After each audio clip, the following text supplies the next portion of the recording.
বাহ বাহ বাহ বাহ, সব সভাসদগণ উপস্থিত হয়েছে, তাহলে শুভ কাজ তাড়াতাড়ি শুরু করা যেতে পারে। তাড়াতাড়ি শুরু করে দিন, শুভ কাজ আছে যত। অধীর আগ্রহে সব সভাসদ আছি অপেক্ষারত। বাহ সভাকবি, শুরুতেই তো তুমি মাতিয়ে দিলে। যাই হোক, শোনো, এবারে তোমাদের পুজোর ভাতা তোমাদের সবার প্রিয় রানীমা নিজের হাতে দেবেন। বাহ বাহ বাহ, এ তো দেখছি মা লক্ষ্মীর হাত থেকে দুর্গাপুজোর উপহার। বেড়ে বলেছো গোপাল। ঠিক আছে ঠিক আছে রানী, তাহলে কথা না বাড়িয়ে কাজ শুরু করে দাও।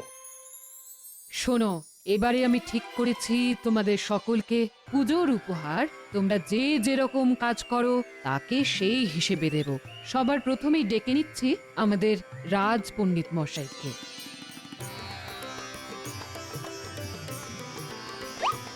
তুমি রাজ পণ্ডিত, সেই জন্যে তোমার জন্য এবছর এই 10টা মোহর আর একটা ধর্মগ্রন্থ উপহার দিলাম। ধন্যবাদ রানীমা, আমি এই গ্রন্থ অবশ্যই অধ্যয়ন করব।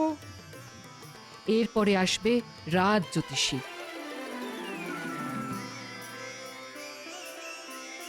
তুমি রাজ জ্যোতিষী, তাই তোমার জন্য এই জ্যোতিষ শাস্ত্রের বই উপহার আর সাথে এই 10 মোহর পুজোর বকশিস। সভাকবি, তোমার জন্য এই কলম আর খাতা উপহার রইল আর সাথে 10 মোহর বকশিস। এই খাতায় কলম দিয়ে ভরিয়ে তুলব ছন্দ। আমার জন্য পুজোর উপহারটা হয়নি মোটেই মন্দ। রাজবৈদ্য,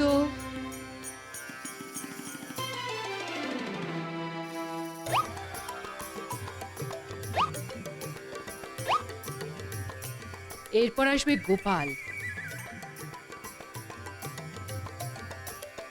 গোপাল, তুমি আমাদের রাজসভার এক রত্ন, সবাইকে হাসি মজা আনন্দে মাতিয়ে রাখো, কিন্তু বাড়িতে তোমার গিন্নির সাথে অশান্তি লেগেই থাকে।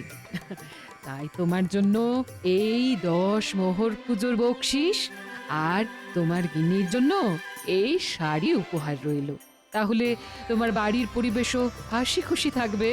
ধন্যবাদ রানীমা, এই শাড়ি পেয়ে আমার গিন্নির রাগ গলে একেবারে জল হয়ে যাবে, তারপর ওই জলেই আমাকে ডুবে থাকতে হবে। গোপালের এই কথা থেকে প্রমাণিত হলো যে রাগ বরফের মতো কঠিন পদার্থ।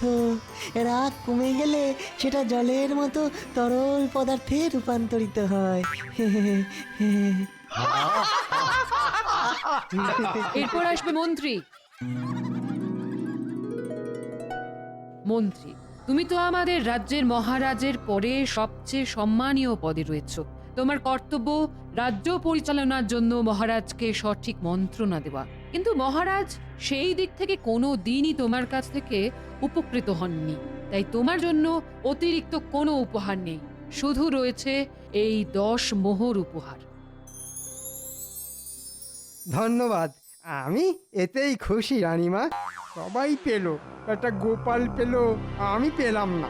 ঠিক আছে, তাহলে রাজসভা আজকের মতো এখানেই সমাপ্ত। তোমরা জমিয়ে পুজোর কেনাকাটা করো, আনন্দ করো, আর সবাই রাজবাড়ির পুজোয় এসো কিন্তু।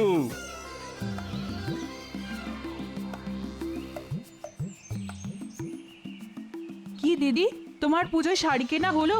আরে না না, কাল বাদে পরশু পুজো শুরু হয়ে যাবে, কিন্তু এখনো পুজোর শাড়ি পেলাম না। হ্যাঁ, দাদা নিশ্চয়ই কিনে দেবে, অপেক্ষা করো। দেখা যাক ভাই, কবে শাড়ি পাই। আজ আসি। হ্যাঁ,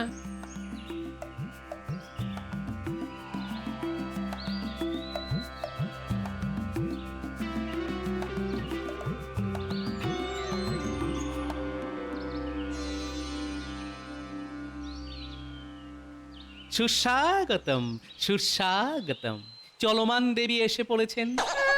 বাবা, নাটক যত, সামনে থেকে সরে পড়ো তো, মেলা কাজ পড়ে আছে। দূর, কাজ তো করবেই গিন্নি, কিন্তু তার আগে এই নাও, ধরো। এটা কি? হ্যাঁ, মা দশভুজার পুজো উপলক্ষে আমার বাড়ির দ্বিভুজা দেবীর জন্য উপহার, খুলে দেখো। ও মা, কি সুন্দর শাড়ি! এটা আমার জন্যে? টানা তো কার জন্য হবে গিন্নি? তুমিই তো আমার বাড়ির দ্বিভুজা দেবী, তুমি আমার শরতের পেঁজা তুলোর মেঘ, তুমি আমার কাশফুল। শাড়ি তো পেলাম, তা গয়না কানের দুল? তাও এনেছে গিন্নি, করিনি কোনো ভুল। ও মা, কি সুন্দর কানের দুল গো, কি সুন্দর গয়না। উপচে পড়ছে আনন্দ, প্রাণেতে আর সয় না।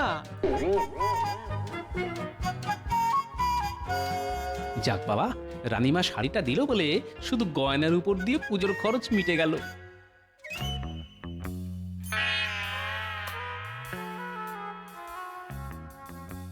কি গো, সেই যে রাজসভা থেকে বাড়িতে এলে তখন থেকে ওরকম ঘুম মেরে বসে আছো কেন? চুপ করে বসে থাকবো না তো হাত পা ছড়িয়ে নৃত্য করবো নাকি? হ্যাঁ, এই তোমার কি হয়েছে বলো তো? আজকে তো পুজোর ভাতটা দেওয়ার কথা ছিল না, তা সেসব কিছু পাওনি? ওই যা পাই 10টা মোহর পেয়েছি। বাহ, ভালো তো। তাহলে মনমরা হয়ে বসে আছো কেন? হ্যাঁ, গোপাল তো রানীমার কাছ থেকে একটা জমকালো শাড়ি পেলো ওর গিন্নির জন্যে, কিন্তু তোমার জন্যে কিচ্ছু না। হ্যাঁ, সে কি বলছো? গোপালের বউ শাড়ি পেয়েছে আর সেটা সেটা তুমি মুখ বুজে সহ্য করেছো? হ্যাঁ, ঠিক বলেছো। আমাকে গোপালের চেয়ে বড় উপহার না দিলে আমি রাজসভাতেই যাব না। হ্যাঁ, ঠিক বলেছো।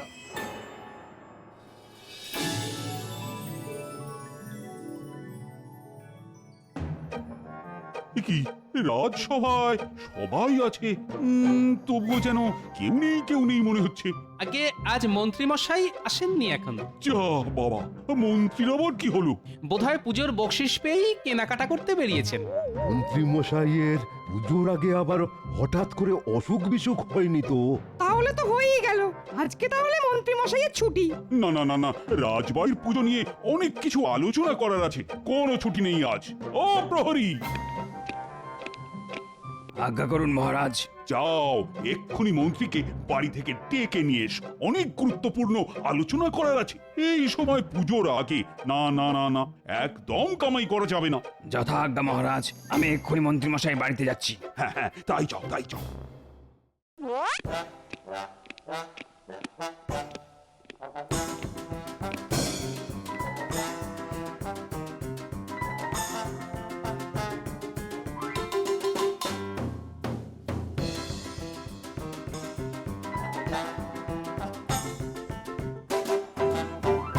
মন্ত্রী মশাই, ও মন্ত্রী মশাই, বাড়িতে আছেন? আমি প্রহরী, মহারাজ আমাকে পাঠালেন। কেন, কি হয়েছে? মহারাজ বললেন আপনাকে রাজসভায় আসতে, রাজসভায় গুরুত্বপূর্ণ আলোচনা করবে। আমি আর রাজসভায় যাব না, মহারাজকে গিয়ে বলে দাও। কেন মন্ত্রী মশাই? কারণ গোপালকে ওর গিন্নির পড়ার জন্যে রানীমা শাড়ি উপহার দিয়েছেন, কিন্তু আমার বেলা লবডঙ্কা, মানে শুধু ওই 10টা মোহর। তাহলে আপনি রাজসভায় যাবেন না? আমি হলাম মন্ত্রী, আমাকে যদি সকল সভাসদদের মধ্যে সবচেয়ে বড় উপহার না দেওয়া হয় তাহলে আমি রাজসভায় যাব না, এই আমার শেষ কথা।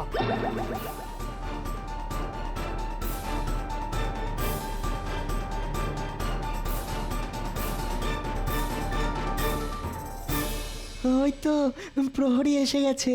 কিন্তু কই, প্রহরীর সাথে তো মন্ত্রীকে দেখছি না। মহারাজ, মন্ত্রী মশাই আর রাজসভায় আসবেন না বলে দিলেন। হ্যাঁ, পুজোর বকশিস পেয়েই রাজসভার চাকরি ছেড়ে দিলেন। কেন, মন্ত্রী রাজসভায় আসবে না কেন? মন্ত্রী মশাই বলেছেন ওনার চেয়ে গোপাল বেশি ভালো পুজোর উপহার পেয়েছে, তাই ওনাকে যদি সকল সভাসদের মধ্যে সবচেয়ে বড় উপহার না দেওয়া হয় উনি আর আসবেন না। এ আবার কেমন বায়না? এসব বায়না নয় মহারাজ, এ হলো হিংসে। রানীমা আমার গিন্নির জন্য শাড়ি দিয়েছেন, তাই মন্ত্রী মশাই হিংসায় জ্বলে পুড়ে মরছেন। এ তো মহা সমস্যা হলো। সত্যি তাই, মন্ত্রীটা না চিরকাল হিংসেই করে এলো। মহারাজ, অত চিন্তা ভাবনার কিছু নেই, আপনি ছেড়ে দিন। মন্ত্রী মশাই চলে গেছেন, ভেবে দিন দুষ্ট গ্রহের প্রকোপ রাজসভা থেকে নামলো। না না না না, এরকম ছেড়ে দিলে তো হবে না। হিংসা ঘৃণা অতি মারাত্মক বিষয়, কেউ হিংসা করে কখনোই উঁচুতে উঠতে পারে না। মন্ত্রীকে তার শাস্তি পেতেই হবে। মহারাজ, আমার মাথায় একটা বুদ্ধি এসেছে, যাতে মন্ত্রীমশাইকে সবচেয়ে বড় উপহার দেওয়া হবে আর তার সাথে উচিত শিক্ষাও দেওয়া যাবে। কি বুদ্ধি গোপাল? মহারাজ, আপনি বরং আপনার হাতিশাল থেকে আপনার প্রিয় হাতিটা, যাকে আদর করলে মাথার ঘন্টা নাড়ায়, সেই হাতিটা আমাদের মন্ত্রীমশাইকে উপহার দিন আর বলুন এটাই ওনার জন্য এবছরের পুজোর উপহার। এই হাতি পুষতে গিয়ে ওনার ঘটি বাটি সব চাটি হয়ে যাবে। হিংসা করলে কি ফল হতে পারে সেটা উনি তখন হাড়ে হাড়ে টের পাবেন। সাবাস গোপাল, সাবাস। তুমি তো কথাটা মন্দ বলনি। আমার প্রিয় হাতির আমার বায়না অনেক। বেটা 3 বেলা 200 করে সারাদিনে মোট 600টা রুটি খায়, তার সাথে বেলা প্রতি 10 করে দুধ। ওই হাতি পুষতে গিয়ে প্রতি মাসে আমার রাজকোষ থেকে অনেক টাকা পয়সা বেরিয়ে যায়। তাই ওই হাতির দায়িত্ব মন্ত্রীকে দেওয়া হোক পুজোর আগে। তাহলে খরচ আমার অনেকটাই কমবে। হ্যাঁ মহারাজ, তাহলে আর দেরি কেন? এক্ষুনি হাতি নিয়ে বেরিয়ে পড়ুন আর মন্ত্রী মশাইকে বলবেন এই হাতির একটু অযত্ন হলেই মন্ত্রীর রক্ষে থাকবেন। হ্যাঁ, তাহলে তাই চল, তাই চল।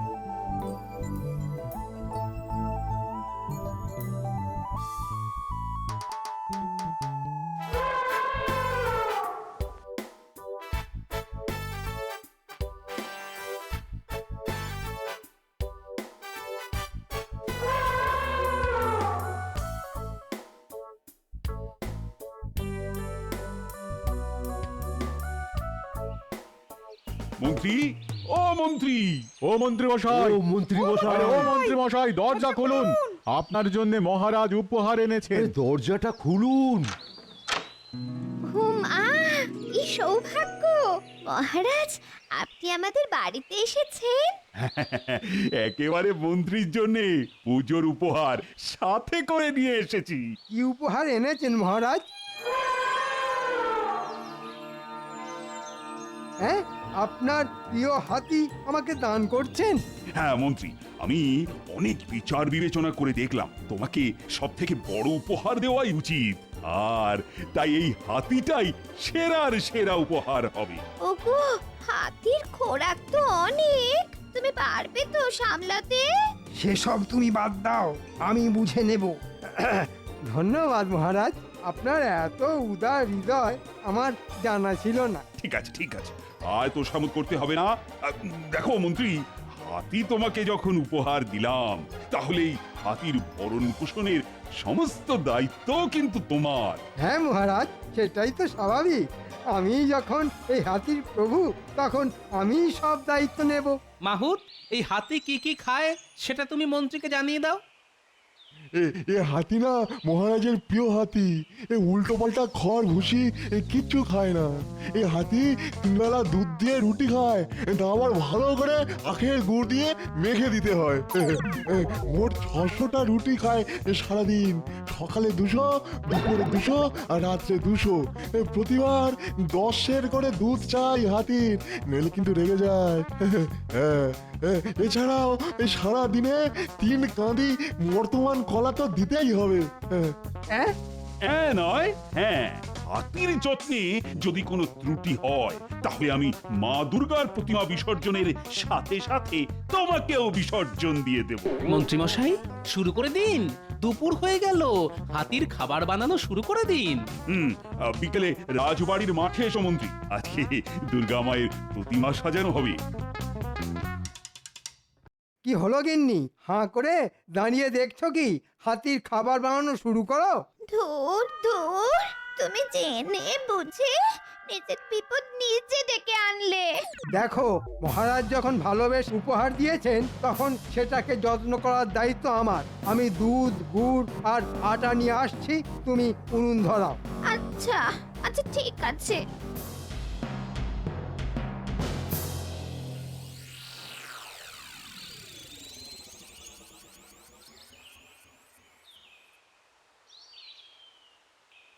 কই মন্ত্রী তো এলো না। দেখুন মহারাজ, মন্ত্রী মশাই হয়তো এখন হাতি নিয়েই ব্যস্ত আছেন। পুটি, মা দুর্গা ত্রিশূলটা দে তো। এই নিন পণ্ডিত মশাই। ব্যাস, আমাদের ঠাকুর সাজানো হয়ে গেল। এরপর কালকে থেকে শুধু হাসি মজা আর আনন্দ। পণ্ডিত, কালকে তো ষষ্ঠী, বিকেলে ষষ্ঠী পুজো কখন হবে? গোধূলি লগ্ন পেরোনোর পরেই ষষ্ঠী পড়ে যাচ্ছে। সবাই চলে এসো কিন্তু। হ্যাঁ মহারাজ।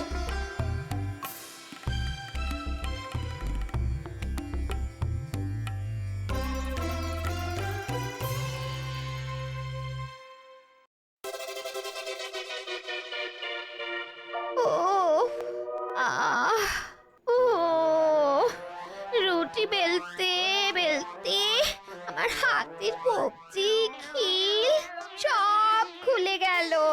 মহারাজের আদেশ, আমি আটা মাখছি, তুমি রুটি বেলো। ধুর ধুর, আর ভালো লাগে না। ধুর।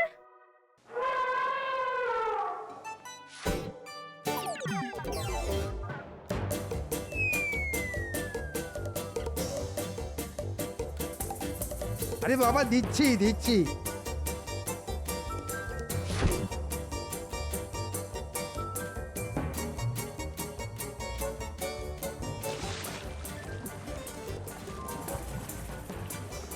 কি মন্ত্রী মশাই, হাতি মাথার ঘন্টা বাজাচ্ছে, খাওয়া দাওয়া করছে? দূর দূর, হাতির খাবার কিনতে গিয়ে পুজোর বকশিস পাওয়ার সব মোহর শেষ হয়ে গেল। এদিকে আমার গলার ঘন্টাও বাজিয়ে দিল। তাতে কি মন্ত্রী মশাই, পুজোর সব থেকে বড় উপহার বলে কথা। আরে বাবা, দিচ্ছি দিচ্ছি। মন্ত্রী মশাই, আপনি আপনার অতিথি আপ্যায়ন চালিয়ে যান, আমি আসি।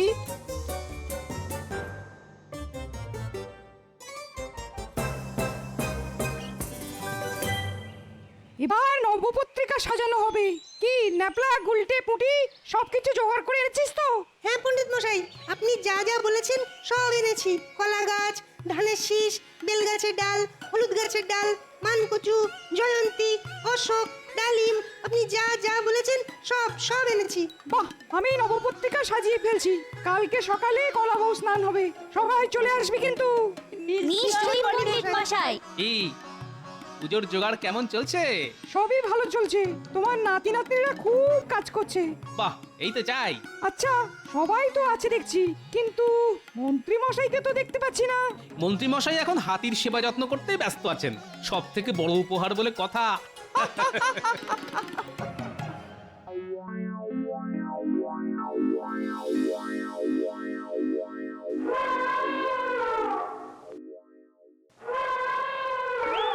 ওই দেখো, আবার সকাল সকাল টাকাটাকি শুরু হয়ে গেছে। উফ, কি জ্বালা! এ দেখছি একটু শান্তিতে ঘুমোতেও দেবে না। এখন আবার 200টা রুটি বানাতে হবে। যাও যাও যাও, বাজার থেকে আটা, দুধ, কলা, গুড় নিয়ে এসো। যাও। এ বাবা, এই তো কালকে কত আটা, গুড়, কলা, দুধ আনলাম, এর মধ্যে সব শেষ। তা শেষ হবে না, সারাদিনে 600টা করে রুটি খাচ্ছে। ও কি যন্ত্রণায় যে পড়লাম। এদিকে হাতে টাকা পয়সা ছিল, সবই তো কালকে হাতির খাবার কিনতে গিয়ে খরচ হয়ে গেছে। এখন আমি কি করি? তুমি যেখান থেকে পারো, যেভাবে পারো খাবার নিয়ে এসো। যাও, আমি রান্নাঘরে কালকের বাসন মাজছি। ও দূর দূর, এবার মনে হচ্ছে ঘরের জিনিসপত্র সব বেচে দিয়ে হাতির খাবার কিনতে হবে। তাহলে তাই করো, না হলে মহারাজ আমাদের রক্ষা রাখবে না।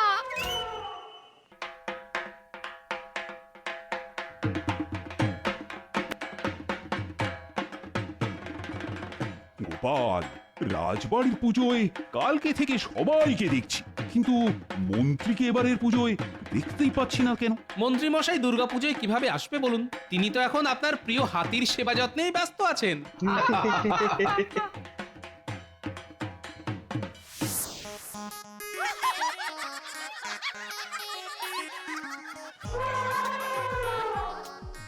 আরে বাবা, রুটি হচ্ছে। ও, আমি এবার মনে হচ্ছে পাগল হয়ে যাব। আমি আমি আর দিন রাত রুটি বেলতে পারবো না। রুটি বেলতে বেলতে হাতে ব্যথা হয়ে গেল। আজই আজই আমি আমি আমি বাপের বাড়ি চলে যাব।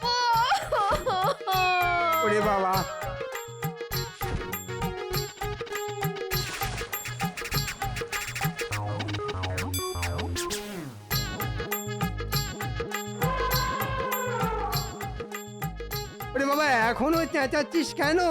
রুটি তো দিলি, কলা কি খেতে দিয়েছো? এই মরেছি, কলা তো আনা হয়নি, আর আনবই বা কি করে? আমার হাতে আর একটা টাকাও নেই। তুমি তুমি যেখান থেকে পারো কলা নিয়ে এসো, নইলে নইলে কিন্তু সর্বনেশে কাণ্ড হবে বলে দিচ্ছি। হাতির খাবার জোগাড় করতে গিয়ে আমার রাজসভায় পড়ে যাওয়ার পোশাকটাও বিক্রি করে দিয়েছি। এ বাবা, ওরে বাবা, যাচ্ছি যাচ্ছি। এখন আমি কলা পাই কোথা থেকে? যাই, ওই একটা কলা গাছই নিয়ে যাই।